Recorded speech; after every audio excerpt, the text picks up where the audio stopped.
Hey everyone, ready to dive into a topic that's, well, incredibly important, but often overlooked. Definitely. We're talking communication, but not just any communication. Right. Not just our everyday chats. We're diving deep into how people who are deafblind communicate, how they connect, how they experience the world. And we're taking you behind the scenes of some fascinating research on this. Right. Communicative Relations. That's our source material for this deep dive. And let me tell you, these excerpts, they're eye-opening, like really makes you think about connection in a whole new light. It really does make you realize how much we take for granted. Like we talk, we gesture, we barely even think about it. It's automatic. Exactly. But for someone who's deafblind, it's a whole different story. Imagine building a language, not with words, but with, like, hugs, the feeling of warmth, the memory of a familiar touch. Wow, that's powerful. And that's exactly where this deep dive takes us beyond words, into the realm of pure sensory experience. The source material talks about something called bodily emotional traces. BETS for short. I'm already hooked by the name, but break it down for me. What are these BETS all about? Okay, so think about it this way. Every interaction, every touch, it leaves a kind of trace in our memory, right? Makes sense. But for someone who's deafblind, these traces, they're not just neutral recordings. They're deeply intertwined with emotions, sensations, the whole context of that moment. So it's like a feeling imprinted on their memory. Exactly. That's a bet.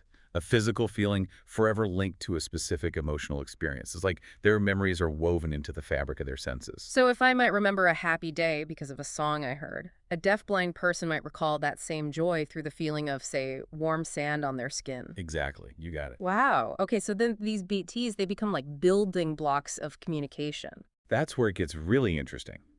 Imagine a child associating a gentle touch on their cheek with the feeling of their mother's love, the comfort of her kiss. Later on, that same touch becomes their way of expressing that need for comfort, even without words. Wait, so even a simple touch can hold so much meaning for someone who's deafblind? Absolutely. It's incredible how much we miss, how much we overlook when we're not attuned to these subtle forms of expression. It makes you realize how much we rely on visual cues to communicate, right? All the time. We Yeah. take it for granted. But when those cues aren't there, we have to be so much more present, so much more aware of those subtle signals. So how do we do that? How do we become more attuned to those nonverbal cues when we're interacting with someone who's deafblind? That's where this idea of the as-if perspective comes in. Have you ever, talked to a pet as if it understands every word? Uh-huh. Guilty as charged. It's about bringing that same level of intentionality, that same respect to our interactions with deafblind individuals. We treat them as communicative partners from the get-go, even before they might have developed what we typically think of as language skills. So instead of waiting for them to communicate in a way that, we understand, we meet them halfway, attributing meaning to their actions, responding in a way that shows we're listening, that we're engaged. Precisely, and honestly, the impact of this is incredible, especially in early childhood development. The source material gives this really moving example of a mother interacting with her deafblind infant. Oh, I'm intrigued. So even though the baby wasn't responding with words, the mother, she carries on a conversation, responding to gurgles, coos, movements, as if they were intentional contributions to the interaction. That's so powerful. Just that simple act of treating the baby as a communicative partner, even before they have the words, it can have such a profound impact. It really highlights how vital that back and forth exchange is, that responsiveness. Yeah. And, it's even more impactful when you contrast this with, say, the findings from Tronick's still face experiment. I've heard of that, but refresh my memory. So basically, mothers were instructed to interact playfully with their infants, right?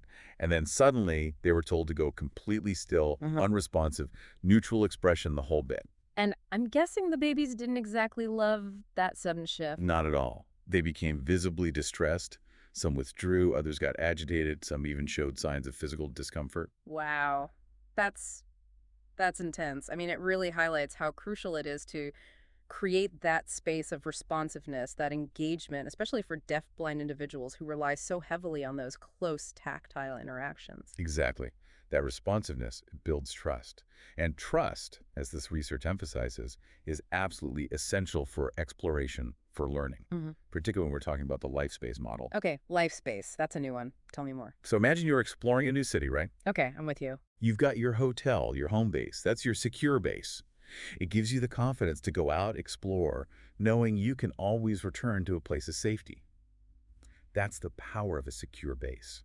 And for someone who's deafblind, establishing that trust is even more important because their world is experienced through such different senses. That's it, exactly. But expanding that life space, it can be really challenging. Challenging in ways we don't often think about. It all comes down to sensory input, or rather, the lack of it. We rely so much on sight and sound to understand where we are, how far things are.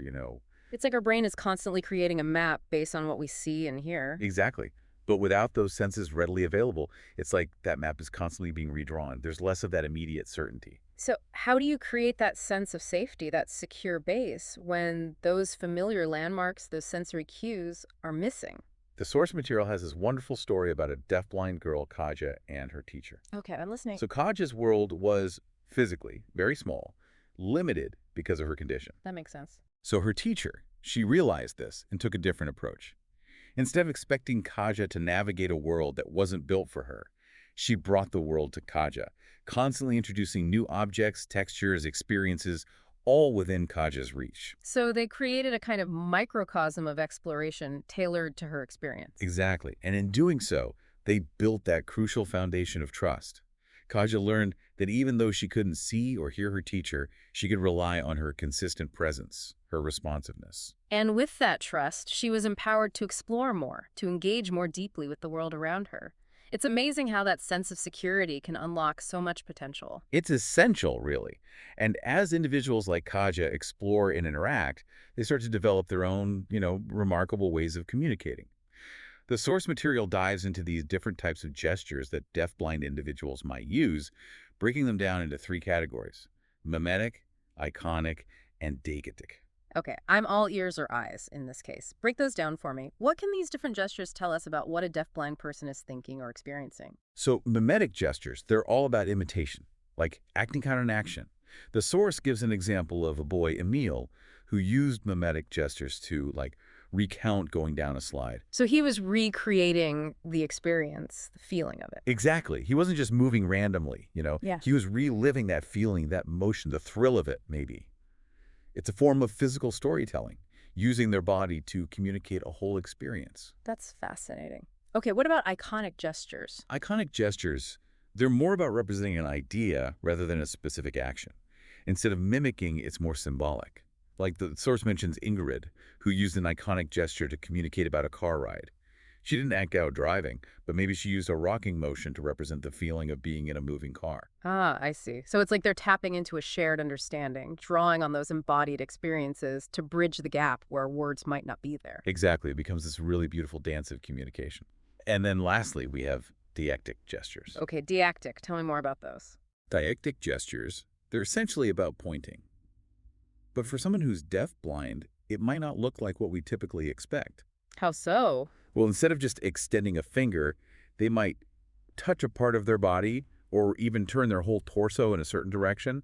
It's like their whole body becomes this tool for communication, for directing attention. That's incredible. And I imagine these different gesture types can all weave together, creating a kind of conversation, even without traditional spoken language. Absolutely. It becomes this dynamic, flowing form of communication, much richer and more nuanced than we might realize at first glance. So we need to be paying attention to all these layers of expression. We do. And it's not just about observing, it's about actively engaging in that communication.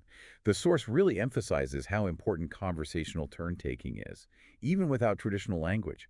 It's about creating that back and forth flow, that shared creation of meaning. Which brings us to this fascinating idea of proto-conversations. It sounds like we're talking about the very essence of communication here, even in its earliest forms. Absolutely. Think about how we instinctively soothe a crying baby, even though they can't use words yet. It's intuitive. Exactly. Proto-conversations are about bringing that same intuitive understanding to our interactions with deafblind individuals. It's about laying the groundwork for communication, establishing that rhythmic exchange. So even if it's not a conversation in the way we typically think about it, those interactions are still full of meaning, responsiveness, connection. 100%. Yeah. Imagine, for example, Lasse, a deafblind man, and his partner having breakfast. Lasse might reach out, touching his partner's arm as they pour coffee, feeling the vibrations. His partner responds by guiding his hand to the warm mug, maybe signing coffee on his palm. A silent exchange, but so much is communicated. Exactly. It's about those small gestures, that constant back and forth. It builds connection.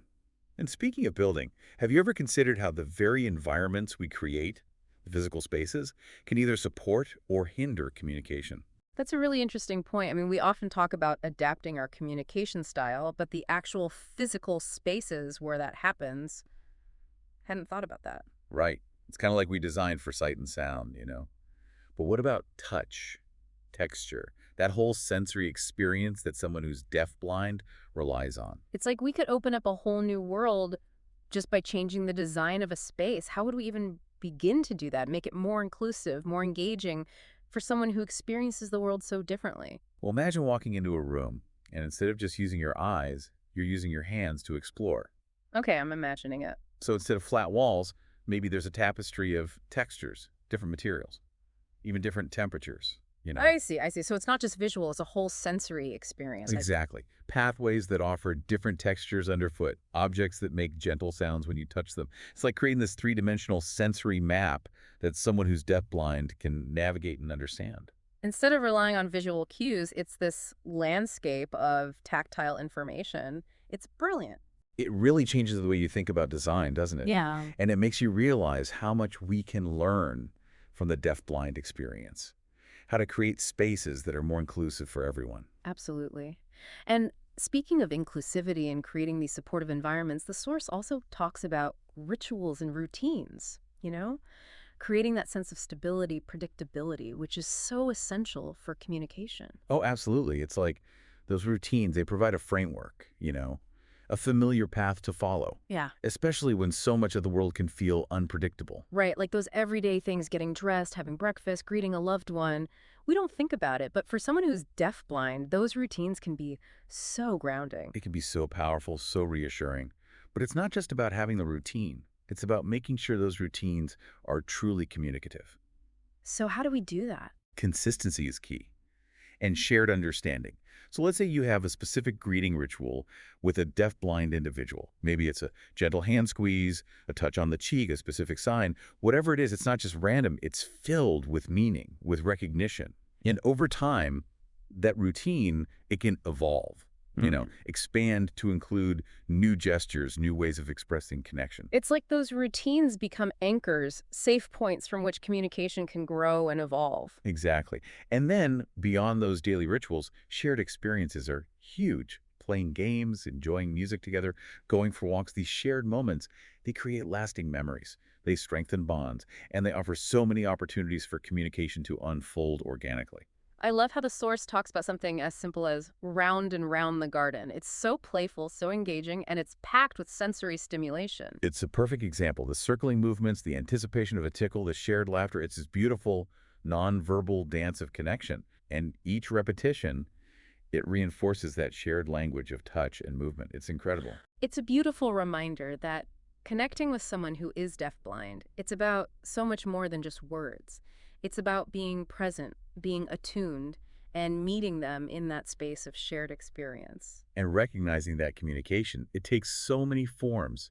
Deafblind individuals has so much to teach us about resilience, about connection, about the human spirit's capacity to thrive, even in the face of really profound challenges. It's been such an eye-opening journey with this deep dive, exploring the world of deaf-blind communication, challenging our assumptions, expanding our understanding of connection itself. It really makes you appreciate the diversity of human experience, right? It does, and it reminds us that even when words fail, connection is still possible. It just might take a different form. So, as we wrap up this deep dive, I hope this conversation has inspired you to look for those moments of connection in your own life, to embrace those who experience the world a little differently, and to never underestimate the power of human communication in all its beautiful forms.